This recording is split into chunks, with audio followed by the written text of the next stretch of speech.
vadrouille au salon de l'Aiguille en fait, nous sommes tombés au détour d'un chemin sur Mélusine du blog Mélusine Tricote. Et on était très contents de la rencontrer, alors on l'a interviewée, on lui a posé quelques questions. La voilà qui tricote à une vitesse incroyable, une jolie écharpe. Elle était sur le stand Adriafil, elle a donné des cours de tricot à des jeunes.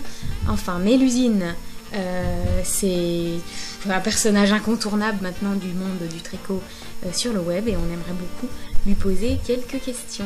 J'espère que vous pourrez prendre le temps d'aller faire un petit tour sur son blog qui sera dans les liens avec cette vidéo et que vous trouverez bien sûr dans l'annuaire de blog de tricotin.com.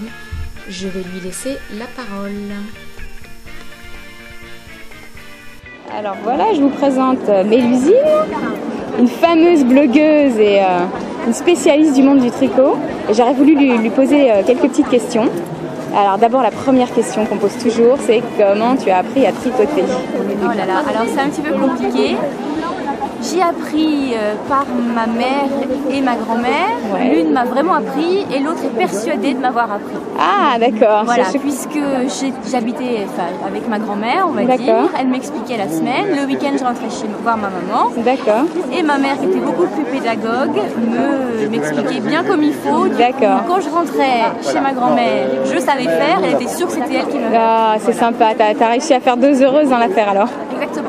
Ok, alors la question c'est à quel âge aussi tu as appris à tricoter, parce que souvent c'est une question qu'on nous pose. Bah, j'ai commencé à 6 ans.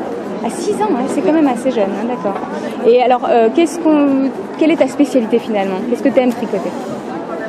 J'ai pas de spécialité, mais j'ai des préférences. Donc ce que j'adore c'est les torsades. D'accord. Ça, je crois que c'est pas nouveau. Ouais. Et principalement ça, oui, les torsades, ça m'amuse énormément. D'accord, très bien. Alors qu'est-ce qui t'a lancé dans l'aventure des blogs, on va dire? En fait, pour dire la vérité, ça m'a pris un jour comme ça, un vrai coup de tête. Hein. D'accord. Et hop, je commence. Et puis je savais pas trop où j'allais. Parce que j'avais en fait envie de montrer ce que je faisais, de partager avec d'autres personnes, parce que je voyais ce que faisaient les autres. Je me dis bon, je vais voir un petit peu, moi je vais aussi montrer, je vais participer un petit peu à la blogosphère à ma manière. Ouais. Et je pensais faire comme ça, puis un jour je me suis dit j'en aurais marre, j'arrêterai. Et il se trouve qu'il y a beaucoup de gens qui ont commencé à me suivre, à commenter, etc. Toujours plus. Et du coup, ça m'a donné envie de faire toujours plus. Et là, j'ai carrément plus envie d'arrêter. Ouais, c'est devenu, c'est devenu une activité à part entière. Exactement, et puis là, avec un succès important, parce que c'est un blog qui est devenu connu. Et dernièrement, puis, ouais. ça va bien, oui. Voilà. Alors, comment est-ce que tu animes ce blog? Est-ce que tu te restreins à présenter les choses que tu fais, ou est-ce que tu organises des choses? Comment ça se passe? Dernièrement, je présente moins ce que je fais, puisque paradoxalement, vu que l'activité du blog me prend plus de temps, j'ai moins le temps de tricoter. Je sais que c'est pas logique, mais... Oui, je le comprends. Voilà.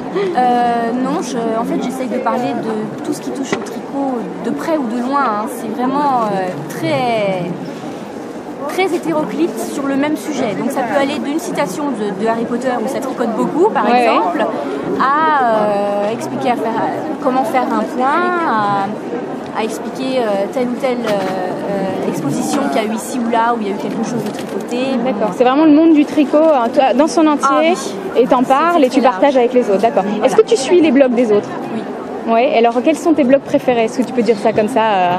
Oh, il y en a beaucoup. Il y en a beaucoup. Pas fâcher des gens, mais... ceux que je trouve particulièrement bien faits, et je pense qu'il y a beaucoup de travail derrière. Il y a celui de Gaël Guérin. Oui, Knit Spirit, qui est un très bon blog. Oui, il y a un autre, c'est celui d'une Québécoise qui s'appelle Biscotte. Oui, c'est vrai. Donc c'est tout à fait un autre style, hein, mais bon, elle présente pas mal ce qu'elle fait, et moi je trouve ça joli.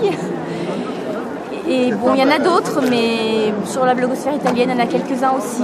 Il y en a beaucoup en fait. D'accord. C'est ceux qui me viennent là, parce que c'est ceux que je vais voir assez régulièrement. Mais Donc on compte sur toi pour participer à l'annuaire de blog et à rentrer des blogs italiens, parce que c'est pas facile quand on parle pas italien de rentrer les blogs dans l'annuaire.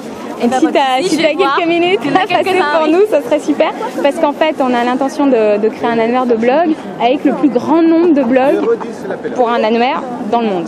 Et donc là, ça a bien avancé et il y a des belles choses. Et voilà. Voilà, bon, bah, si tu peux participer, ça serait sympa. Est-ce que tu as une philosophie, ça sera ma dernière question, du tricot et de cette activité-là? Ouais. Tu tricotes ce que tu as envie, tu te fais plaisir. Tu t'occupes pas de ce que disent les autres, tant que ça te plaît et que tu te fais plaisir. Voilà, c'est tout. D'accord. Rien d'autre.